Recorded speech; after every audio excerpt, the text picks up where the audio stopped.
Assalamualaikum warahmatullahi wabarakatuh. Perkenalkan, saya Winnie Nabila dari kelas MPA dengan NIM 1741 6261 201115. Baik, di sini saya akan memaparkan tugas salah satu mata kuliah e-commerce dengan tugas empiric gap, di mana saya mengambil judul tentang belanja online melesat ratusan persen di tengah pandemi COVID-19 ini.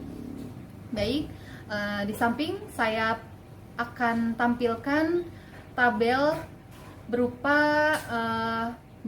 penjualan perdagangan HR di seluruh dunia, pertumbuhannya, di mana kenaikan jumlah pelanggan yang berbentuk PT atau CV dengan rata-rata sebesar 38,3% dibandingkan tahun lalu, terutama di bulan Februari naik 120% dibandingkan Februari 2019 lalu.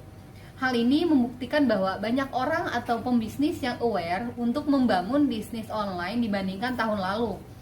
Kemudian, peningkatan transaksi harian juga meningkat hingga 4,8 juta dan persentase konsumen baru hingga 51%. Selama masa pandemik, menurut Exabites, pertumbuhan e-commerce yang naik pesat disebabkan oleh pertumbuhan perilaku konsumen yang memenuhi kebutuhan sehari-hari dengan berbelanja online, terutama di masa pembatasan sosial berskala besar ini atau yang biasa disingkat dengan PSBB.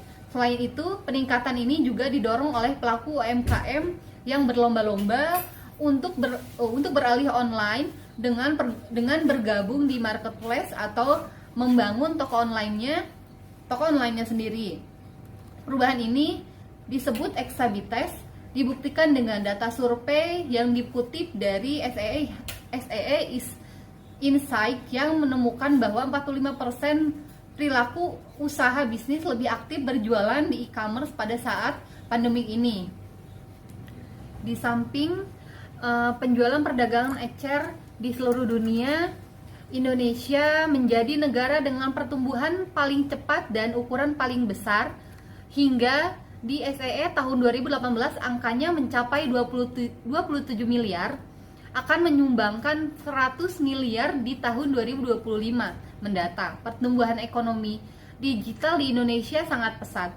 Pasalnya pada tahun 2015 lalu angkanya baru mencapai 8 miliar. Artinya tahun ini berhasil tumbuh lebih dari 4 kali lipat untuk tahun ini. Thailand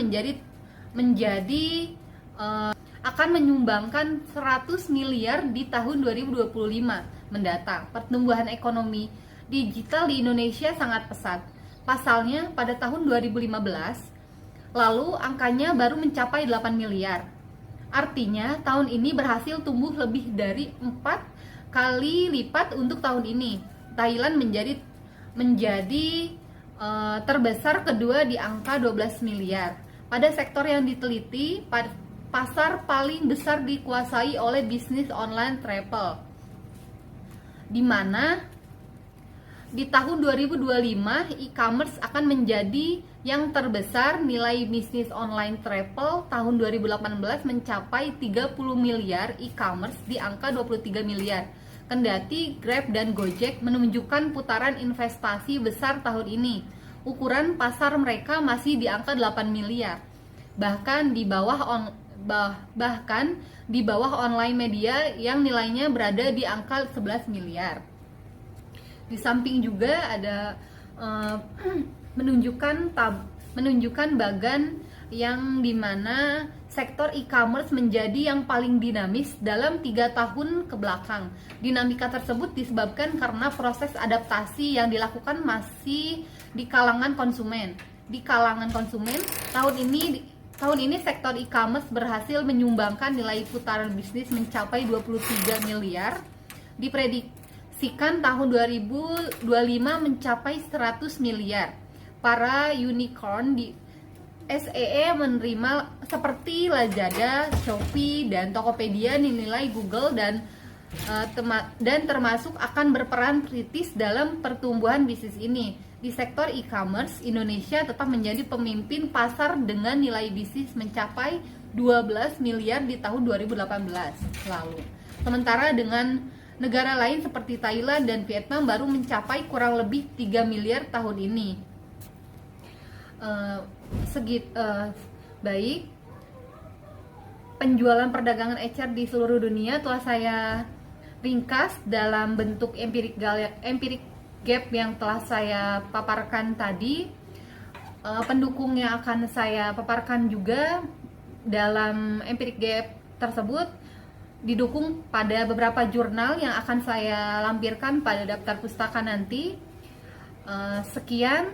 Sekian pemaparan dari empirik gap yang telah saya buat. Mohon maaf apabila ada kekurangan. Terima kasih. Wassalamualaikum warahmatullahi wabarakatuh.